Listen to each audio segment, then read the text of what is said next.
Following the reveal of Ethan's Pokemon earlier this month, we now know about Cynthia's Garchomp EX and more. Now, before your feet get too wet, keep in mind that these cards won't be released in English for 3 more months. According to PokeBeach, everything I'm talking about in this video today is coming to Pokemon TCG Live on May 29th as part of our Destined Rivals set. We still have Journey Together and Rotation on March 27th, which is our next big milestone. That being said, us filthy YouTubers have to milk viewers for every penny, so I'm going to be focusing on them now and pretending like they're the greatest cards ever made, so you keep watching until the end. And let me tell you, Cynthia's Garchomp EX is one of the greatest cards ever made, no joke. It's a Stage 2 with 330 hit points, putting it on par with Charizard EX. It also has a grass weakness like Charizard EX, and although their cards don't reflect it, everyone knows they're both dragon types in the video games. For a single fighting energy, Garchomp EX does 100 damage and can draw you up to 6 cards. If you can find a way to boost that by 10 damage, or if you use Hawlucha smartly, then you're one-shotting a Pheasantipity. But then we have Dragon Blaster. For 2 fighting energy, you deal 260 damage. Yes, you have to discard all energy attached to Garchomp in the process, but don't forget that Power Glass exists to re-accelerate energy. Unfortunately, 260 isn't enough to take a meaningful KO. If only there was some way to boost that. Well, enter Roserade. If it's in play, all of your Cynthia's Pokemon deal 30 extra damage. Best of all, it stacks, meaning Garchomp EX can one-shot a Pheasantipity with 1 Roserade in play using its first attack, or one-shot a Dragapult EX with 2 Roserade in play using its second attack. Another good thing about this archetype is that the basics each have 70 hit points, not 60, meaning Dragapult can't feast on them. And before anyone freaks out, Roselia is considered a basic in the TCG because Badoo is treated as a baby Pokemon. And baby Pokemon don't evolve. But Pilot, I hear you say, you can't put a Stage 2 line and a Stage 1 line in a deck and expect it to work. Well, my handsome subscriber who also liked this video, that's where Gabite comes in. Similar to the Gabite from Dragons Exalted or the Grotto from Brilliant Stars, Gabite simply allows you to grab any Cynthia's Pokemon from your deck. While maybe not as powerful as Dracloak's ability to draw cards, Gabite being so useful means a TM evolution build of Garchomp is more likely than a quad rare candy build. What's that? You're not convinced that Garchomp is playable and you're accusing me of overhyping a card that doesn't deserve it? Well, let me introduce you to Cynthia's Spiritomb. For a single colorless energy, it does 10 damage for each damage counter on your bench Cynthia's Pokemon.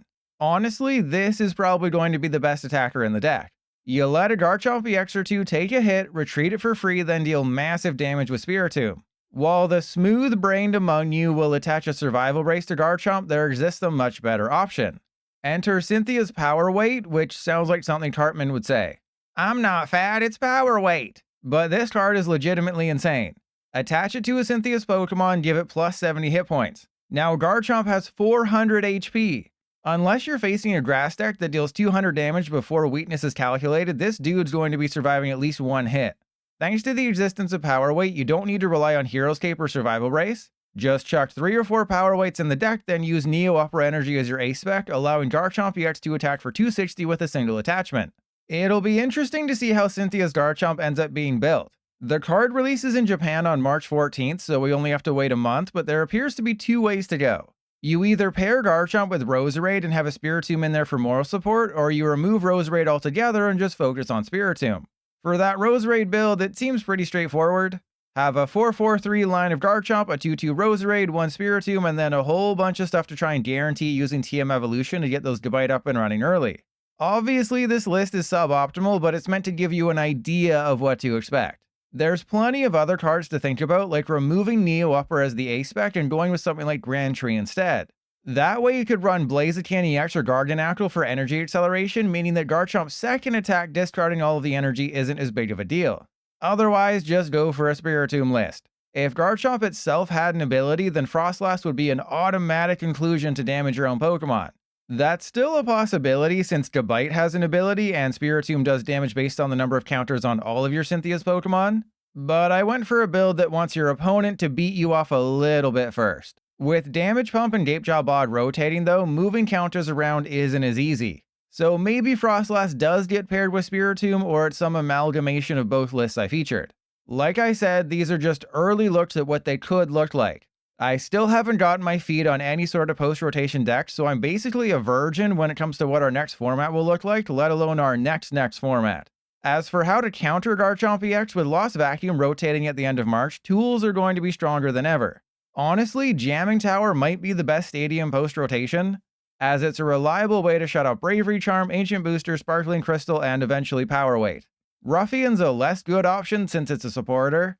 And then there's Megaton Blower, which was my ex-wife's nickname in college. While it discards every special energy and tool from your opponent's Pokemon, it is your ace spec, so it's tough to recommend. All in all, between Ethan's Pokemon and now Cynthia's Pokemon, Destined Rivals is shaping up to be a pretty impactful set. Of course, Raging Bolt and Dragapult will still probably be the top 2 decks in Standard, but let me dream, okay?